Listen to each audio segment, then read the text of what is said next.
अस्सलामु अलैकुम वरहमतुल्लाहि वबरकातुहू। अल्हम्दुलिल्लाहि रब्बिल आलमीन वस्सलातु वस्सलामु अला अशरफिल अंबिया वल मुरसलीन नबीना मुहम्मद व अला आलिहि व सहबिहि अजमईन अम्मा बाद। औज़ु बिल्लाहि मिनश शैतानिर रजीम बिस्मिल्लाहिर रहमानिर रहीम। मेरे अजीज दोस्तों और भाइयों और मेरी इस्लामी ख़वातीनों हजरात, मैं अल्लाह तबारक व तआला की तौफीक से जिस टॉपिक पर बात करने की कोशिश कर रहा हूँ वो टॉपिक है कि क्या रमजान में सदका करना अफजल अमल है? क्या रमजान में फर्ज अदा करने का सवाब गैर रमजान से 70 फराइज के बराबर है? इस बारे में मैं दो हदीसों की सनद की जांच पड़ताल उसूल हदीस व अस्माउर रिजाल वल जरह तादील के मीज़ान पर चेक करने की कोशिश करूंगा। अल्लाह तबारक व तआला से दुआ है कि अल्लाह तबारक व तआला हमें हक बात और सच बात कहने की तौफीक अता फरमाए, और जो हमसे लफ्जी तौर पर कहने में खताएं हों अल्लाह तबारक व तआला उसको माफ फरमाए, आमीन या रब्बल आलमीन।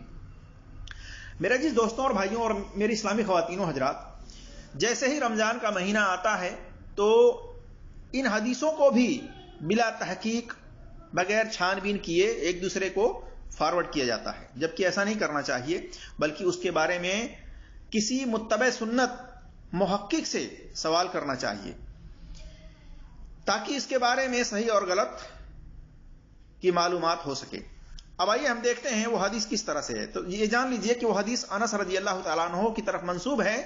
वो बयान करते हैं, कहते हैं कि नबी सल्लल्लाहु अलैहि वसल्लम से पूछा गया रमजान के बाद कौन से रोजे अफजल हैं? आप सल्लल्लाहु अलैहि वसल्लम ने फरमाया शाबान के रोजे जो रमजान की ताजीम के लिए हों। पूछा गया कौन सा सदका अफजल है? फरमाया रमजान में सदका करना। मालूम हुआ इस हदीस से कि रमजान के अंदर सदका करना सबसे अफजल अमल है। अब यह हदीस है कहां? आप देख सकते हैं सुनन तिरमिजी के अंदर हदीस नंबर 663, तोहफतुल असराफ के अंदर हदीस नंबर 449। इसकी सनद ज़ईफ है, इसकी सनद वीक है, ऑथेंटिक नहीं है यह हदीस, बल्कि गैर साबित है। इल्लत क्या है, खामी क्या है, वो हम आपके सामने रखने की कोशिश करते हैं। तो देखिए, इसकी सनद के अंदर रावी सदका इब्न मूसा, इसको अक्सर मुहद्दिसीन ने ज़ईफ करार दिया है, कमजोर करार दिया है, वीक करार दिया है। और इमाम हैसमी ने कहा कि ज़ईफुल जमहूर कि अक्सर मुहद्दिसीन ने इसको कमजोर करार दिया है, ज़ईफ करार दिया है। देखिए मजमाउल जवाद जिल्द नंबर 5 सफा नंबर 286 में।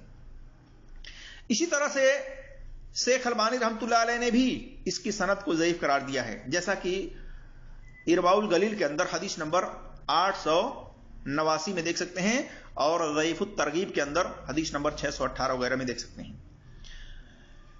इसी तरह से यह बात तो आप सल्लल्लाहु अलैहि वसल्लम से साबित है कि आप सल्लल्लाहु अलैहि वसल्लम रमजान के महीने में ज्यादातर सखावत करते थे, सखी थे, जैसा कि सही अल बुखारी के अंदर हदीस नंबर 6, अदबुल मुफरद के अंदर हदीस नंबर 292, सही मुस्लिम के अंदर हदीस नंबर 2308 वगैरह में है कि आप सल्लल्लाहु अलैहि वसल्लम रमजान में ज्यादातर लोगों की जरूरियात के मुताबिक उनकी मदद करते थे, पैसे कपड़ा वगैरह से। आपकी सखावत रमजान में ज्यादा होती थी, इस हदीस से यह मालूम हुआ। तो इस एतबार से अगर अल्लाह तबारक व तआला ने किसी को नवाजा है, मालो दौलत दिया है, तो वो जरूरतमंद की जरूरत को पूरी कर सकते हैं रमजान के महीने में। इसी तरह से मेरे अजीज दोस्तों और भाइयों, दूसरी एक बात लोगों में मशहूर है कि रमजान में जो शख्स इस महीने में किसी फर्ज को अदा करे वह ऐसा है जैसा कि गैर रमजान में 70 फर्ज अदा करे, यानी रमजान में फराइज का सवाब 70 गुना बढ़ जाता है। यह हदीस सलमान फारसी रज़ियल्लाहु तआला अन्हु से है, मरफू है, लंबी हदीस है। यह हदीस आप देख सकते हैं सही इब्न खुज़ैमा के अंदर हदीस नंबर 1887। इसी तरह से शुअबुल ईमान के अंदर इमाम बहकी की जिल्द नंबर 7 सफा नंबर 216, और फजाइलुल औकात के अंदर सफा नंबर 146 हदीस नंबर 37। इसकी सनद ज़ईफ है क्योंकि इसकी सनद के अंदर इल्लत यह है, खामी यह है कि अली इब्न ज़ैद बिन ज़दान यह अक्सर मुहद्दिसीन के नजदीक ज़ईफ है, कमजोर है, वीक है, ऑथेंटिक नहीं है यह हदीस। اس کی سند ایک تو انقطاعی ہے، کیونکہ سعید ابن مسیب کا سلمان فارسی رضی اللہ تعالیٰ عنہ سے سما ثابت نہیں ہے، منقطع ہے۔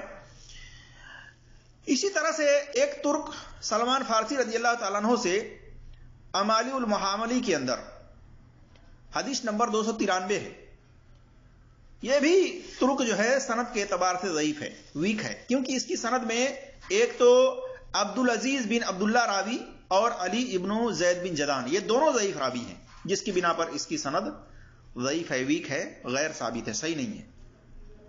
خلاصہ کلام یہ ہے میرے عزیز دوستوں اور بھائیوں اور میری اسلامی خواتین و حضرات کہ نفل تو نفل ہے، ایک تو نفل ہی رہتا ہے، اور فرض ہی ہے، چاہے رمضان ہو یا رمضان کے علاوہ کوئی اور مہینہ ہو۔ اور یہ حدیث صحیح حدیث کے خلاف بھی ہے، کیونکہ رمضان اور رمضان کے علاوہ دوسرے مہینوں میں نیکی 10 سے لے کر 700 تک، نیکی 10 سے لے کر 700 تک ہے، تو اس لیے روزے کے علاوہ کسی چیز کی تخصیص نہیں، کیونکہ روزے کا اجر بہت زیادہ ہے جس میں گنتی کی کوئی قید نہیں کی گئی ہے۔ اللہ تبارک و تعالیٰ نے فرمایا بھی ہے، جیسا کہ حدیث قدسی ہے، آپ صلی اللہ علیہ وسلم نے فرمایا کہ اللہ نے فرمایا کہ جو بندہ رمضان کے اندر روزہ رکھتا ہے کہ وہ میرے لیے اپنے کھانے پینے کو چھوڑ دیتا ہے، صحیحین کے اندر حدیث ہے، تو یہ روزہ اس کا میرے لیے ہے اور میں ہی اس کا اجر و ثواب دوں گا۔ تو اللہ تبارک و تعالیٰ تو روزے کا اجر و ثواب بہت زیادہ دینے والا ہے، اس کی کوئی قید نہیں کی گئی ہے حدیث کے اندر۔ اسی طرح سے رمضان میں صدقہ دینا افضل ہے، یا یہ کہنا کہ جو شخص اس ماہ میں کوئی نفل عبادت کرتا ہے تو اس ماہ کی نفل عبادت دیگر مہینوں کی فرض عبادت سے بھی بہتر ہے، یا یہ کہنا کہ جو شخص رمضان میں کسی فرض کو ادا کرے وہ ایسا ہے جیسا کہ غیر رمضان میں 70 فرض ادا کرے، یعنی رمضان میں فرائض کو ادا کرنے کا ثواب 70 گنا بڑھ کر ہے۔ یہ بات باسند صحیح رسول اللہ صلی اللہ علیہ وسلم سے ثابت نہیں ہے، واللہ اعلم۔ باقی لیلۃ القدر خیر من الف شہر، کہ لیلۃ القدر 1000 مہینے سے بھی افضل ہے، جیسا کہ سورہ القدر آیت نمبر 3 میں ہے، اس میں کوئی شک نہیں۔ اسی طرح سے رمضان میں عمرہ کرنے کے بارے میں نبی صلی اللہ علیہ وسلم کا فرمان عالیشان ہے کہ رمضان میں ایک عمرہ حج کے برابر ہے یا میرے ساتھ حج کرنے کے برابر ہے، صحیح سند کے ساتھ صحیح بخاری میں حدیث نمبر 1863 اور صحیح مسلم میں حدیث نمبر 1256 وغیرہ میں دیکھ سکتے ہیں۔ تو جو بات قرآن اور صحیح حدیث سے ثابت ہو وہی لوگوں کو بتانا چاہیے، وہی لوگوں میں فارورڈ کرنا چاہیے، اور جو بات باسند صحیح ثابت نہ ہو اس بارے میں خلاصہ کرنا چاہیے، تاکہ لوگ غلط بات پر عمل کرنے سے بچیں اور صحیح بات پر عمل کرنے کی کوشش کریں۔ تو میرے جس دوستوں اور بھائیوں اور میری اسلامی خواتین و حضرات، میں نے آپ کے سامنے اس بارے میں خلاصہ کیا۔ اللہ تبارک و تعالیٰ سے دعا ہے کہ اللہ تبارک و تعالیٰ ہم تمام مسلمانوں کو قرآن اور صحیح حدیث پر عمل کرنے کی توفیق عطا فرمائے اور ہر ایک کی بات کی تحقیق کرنے کی توفیق عطا فرمائے، آمین یا رب العالمین۔ السلام علیکم ورحمۃ اللہ وبرکاتہ۔